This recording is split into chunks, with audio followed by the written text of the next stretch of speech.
जय श्री कृष्ण दर्शकों। आज मैं आपको सोमवार व्रत कथा सुनाऊंगी। आप ध्यान से सुनिए।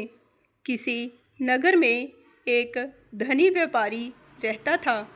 दूर दूर तक उसका व्यापार फैला हुआ था। नगर के सभी लोग उस व्यापारी का सम्मान करते थे।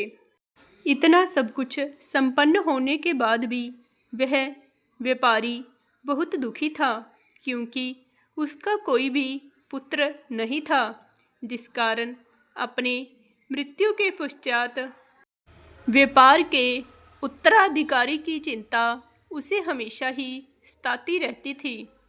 पुत्र प्राप्ति की इच्छा से व्यापारी प्रत्येक सोमवार भगवान शिव जी की व्रत व पूजा किया करता था और शाम के समय शिव मंदिर में जाकर शिव जी के सामने घी का दीपक जलाया करता था।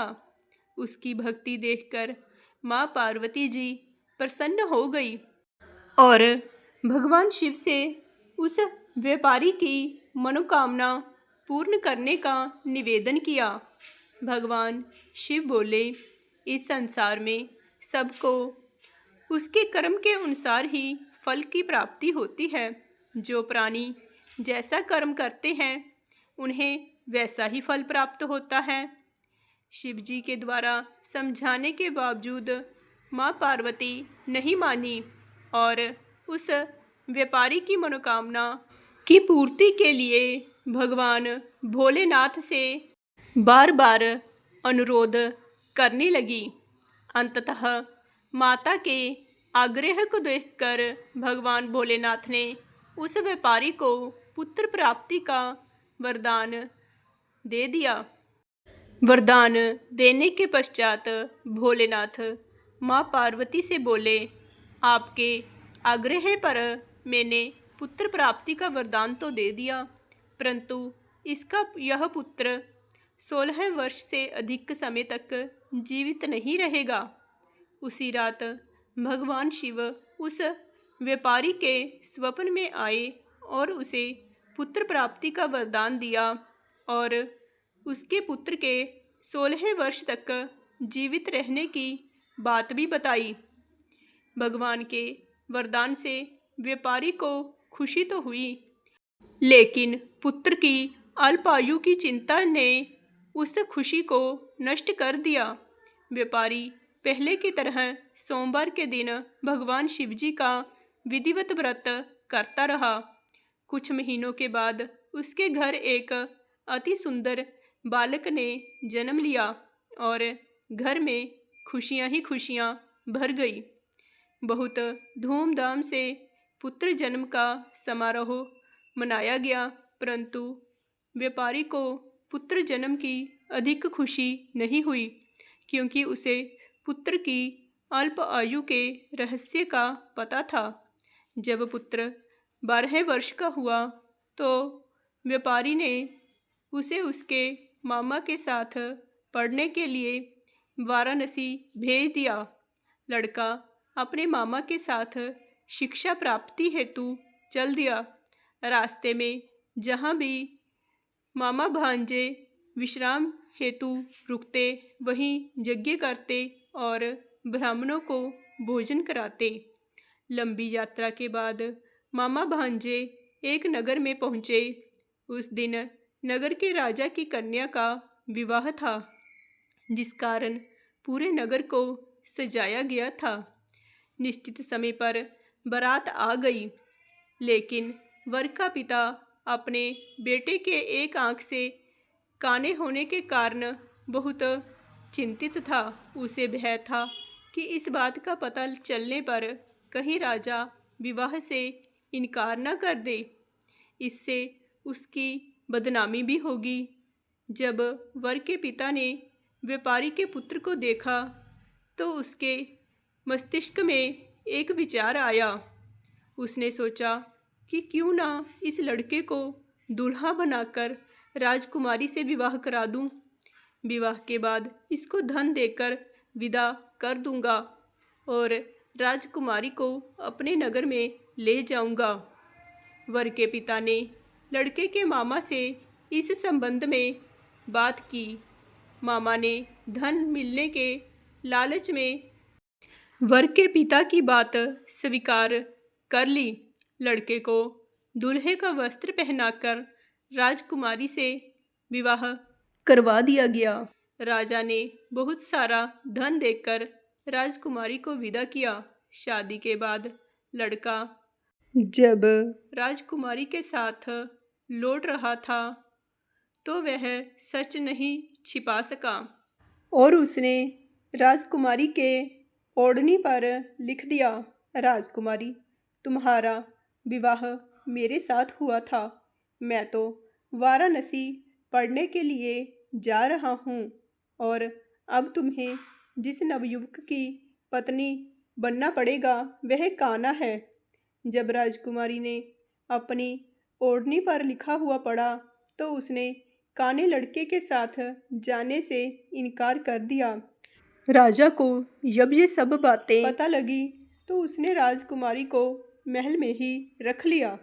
उधर वह व्यापारी का लड़का अपने मामा के साथ वाराणसी पहुंच गया और गुरुकुल में पढ़ना शुरू कर दिया। जब उसकी आयु 16 वर्ष की हुई तो उसने यज्ञ किया।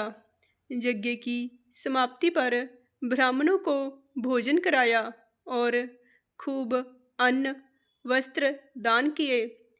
रात को जब वह अपने शयन कक्ष में सो गया, शिवजी के वरदान के अनुसार शयन अवस्था में ही उसके प्राण पखेरु उड़ गए।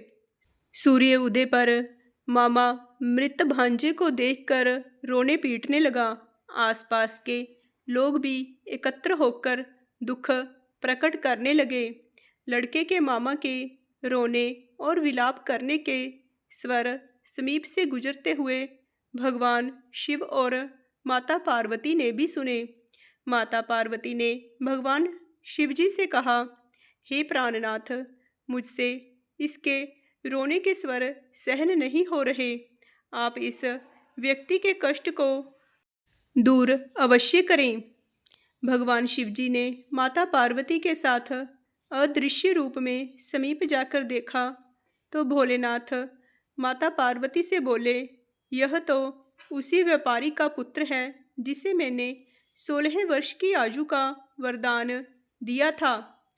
अब इसकी आयु पूरी हो गई है। माँ पार्वती ने फिर भगवान शिवजी से निवेदन कर उस बालक को जीवन देने का आग्रह किया। माँ पार्वती के आग्रह करने पर भगवान शिवजी ने उस लड़के को जीवित होने का वरदान दिया और कुछ ही पल में वह लड़का जीवित होकर बैठ गया। शिक्षा समाप्त करके लड़का मामा के साथ अपने नगर की ओर चल दिया। दोनों चलते हुए उसी नगर में पहुँचे जहाँ उसका विवाह हुआ था। उस नगर में भी यज्ञ का आयोजन किया। समीप से गुजरते हुए नगर के राजा ने यज्ञ का आयोजन देखा और उसने तुरंत ही लड़के और उसके मामा को पहचान लिया। यज्ञ के समाप्त होने पर राजा मामा और लड़के को महल में ले गया और कुछ दिन उन्हें महल में रखकर बहुत सा धन वस्त्र आदि देकर राजकुमारी के साथ विदा कर दिया। इधर भूखे प्यासे रहकर व्यापारी और उसकी पत्नी बेटे की प्रतीक्षा कर रहे थे। उन्होंने प्रतिज्ञा कर रखी थी कि यदि उन्हें अपने बेटे की मृत्यु का समाचार मिला तो दोनों अपने प्राण त्याग देंगे। परंतु जैसे ही व्यापारी ने अपने बेटे के जीवित वापस लौटने का समाचार सुना तो वह बहुत ही प्रसन्न हुआ। वह अपनी पत्नी और मित्रों के साथ नगर के द्वार पर पहुंचा। अपने बेटे के विवाह का समाचार सुनकर पुत्रवधू राजकुमारी को देखकर उसकी खुशी का ठिकाना ना रहा। उसी रात भगवान शिव ने व्यापारी के स्वप्न में आकर कहा, हे श्रेष्ठी, मैंने तेरे सोमवार के व्रत करने और व्रत कथा सुनने से प्रसन्न होकर तेरे पुत्र को लंबी आयु प्रदान की है। पुत्र की लंबी आयु जानकर व्यापारी बहुत ही प्रसन्न हुआ। शिव भक्त होने तथा सोमवार का व्रत करने से व्यापारी की सभी मनोकामनाएं पूर्ण हुई। इसी प्रकार जो भक्त सोमवार का विधिवत व्रत करते हैं और व्रत कथा सुनते हैं, उनकी सभी मनोकामनाएं पूर्ण होती हैं। जय भोलेनाथ, जय श्री कृष्ण।